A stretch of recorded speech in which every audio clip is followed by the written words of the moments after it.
Hi കൂട്ടുകാരെ, എല്ലാവരും സുഖമായിരിക്കാമെന്ന് വിചാരിക്കുന്നു. ഇന്ന് ഞാനൊരു അടിപൊളി റെസിപ്പി ആയിട്ടാണ് വന്നിരിക്കുന്നത്.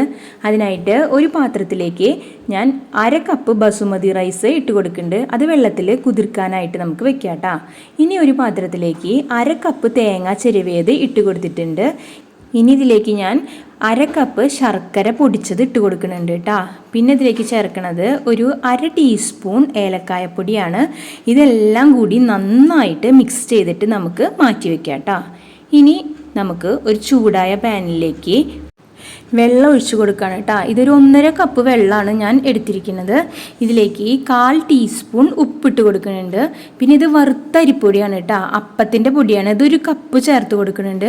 പകുതിയായിട്ടാണ് ഞാൻ ചേർത്ത് കൊടുത്തിരിക്കുന്നത് കേട്ടോ. ഇത് കട്ടയൊന്നും ഇല്ലാതെ നന്നായിട്ട് അതിലെ വെള്ളം വറ്റണ വരെ ഇളക്കി എടുക്കണം കേട്ടോ. കണ്ട ഇതുപോലെ ഇപ്പോൾ ഇതിലെ വെള്ളം എല്ലാം വറ്റിയിട്ടുണ്ട്. ഇപ്പം നമുക്ക് ഫ്ലെയിം ഓഫ് ചെയ്യാം കേട്ടോ. ഫ്ലെയിം ഓഫ് ചെയ്തിട്ട് നമുക്കിത് തണുക്കാൻ വയ്ക്കാം.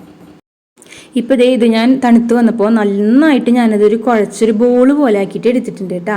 പിന്നെ ഈ ശർക്കരയുടെ മിക്സ് ഒരു കുഞ്ഞു നെല്ലിക്കയുടെ വലിപ്പത്തിൽ ഉരുട്ടിയെടുക്കാം. പിന്നെ നമുക്ക് അരിപ്പൊടിയുടെ മിക്സ് നമുക്കൊരു ചെറിയ ബോളിൻ്റെ വലിപ്പത്തിൽ നമുക്ക് ഇത് ഷേപ്പ് ചെയ്തിട്ട് എടുക്കാം കേട്ടോ. ആദ്യം ഒന്ന് പരത്തിയിട്ട് അതിനൊന്ന് നടുകുവശം കുഴിഞ്ഞ പോലെ ആക്കിയെടുക്കണം. അതിലേക്ക് ആ ശർക്കരയുടെ മിക്സ് വെച്ച് കൊടുത്തിട്ട് നമുക്ക് അതൊക്കെ ഇതുപോലെ അരികെല്ലാം അടച്ചിട്ട് ഒന്ന് ഉള്ളം കയ്യിലിട്ടിട്ട് ഒന്ന് ഉരുട്ടിയെടുത്താൽ മതി കേട്ടോ. പിന്നെ ഈ കുതിർത്ത് വെച്ച ബസുമതി റൈസിൽ ഞാനിതൊന്ന് ഉരുട്ടി കൊടുക്കുന്നുണ്ട്. അപ്പോൾ ആ റൈസെല്ലാം അതിൻ്റെ മീതെ പറ്റി പിടിച്ചിരിക്കും കേട്ടോ. എല്ലാം ഞാൻ ഇതുപോലെ ചെയ്തിട്ടുണ്ട്. ഇനി നമുക്കിത് ഒരു സ്റ്റീമറിലേക്ക് വെച്ചിട്ട് ഇതിനെ ആവി കയറ്റി വേവിച്ചെടുക്കണം കേട്ടോ. ഇപ്പം ഞാൻ ചൂടായി കിടക്കുന്ന സ്റ്റീമറിലേക്ക് ഞാൻ ആ ബോളുകളെല്ലാം വെച്ച് കൊടുക്കുന്നുണ്ട് കേട്ടോ. ഇതൊരു 20 മിനിറ്റ് മീഡിയം ഫ്ലെയിമിലിട്ട് വേവിച്ചെടുക്കുക കേട്ടോ. ഇപ്പോഴേ നമ്മുടെ അടിപൊളി കൊഴുക്കട്ട, ഒരു വെറൈറ്റി ആയിട്ടുള്ള കൊഴുക്കട്ട ഇവിടെ റെഡി ആയിട്ടുണ്ട്. കുട്ടികൾക്കെല്ലാം കൊടുക്കാനായിട്ട് നല്ല ഹെൽത്തി ആയിട്ടുള്ള ഒരു പലഹാരമാണ് കേട്ടോ ഇത്. അപ്പോൾ എല്ലാവരും ഇതൊന്ന് ട്രൈ ചെയ്ത് നോക്കുക. പിന്നെ സബ്സ്ക്രൈബ് ചെയ്യാതെയാണ് നിങ്ങൾ വീഡിയോ കാണുന്നതെങ്കിൽ എല്ലാവരും ഒന്ന് സബ്സ്ക്രൈബ് കൂടി ചെയ്യാം കേട്ടോ. പിന്നെ നിങ്ങളുടെ ഫ്രണ്ട്സിനൊക്കെ ഒന്ന് ഷെയറും ചെയ്ത് കൊടുക്കാൻ മറക്കല്ലേ കേട്ടോ.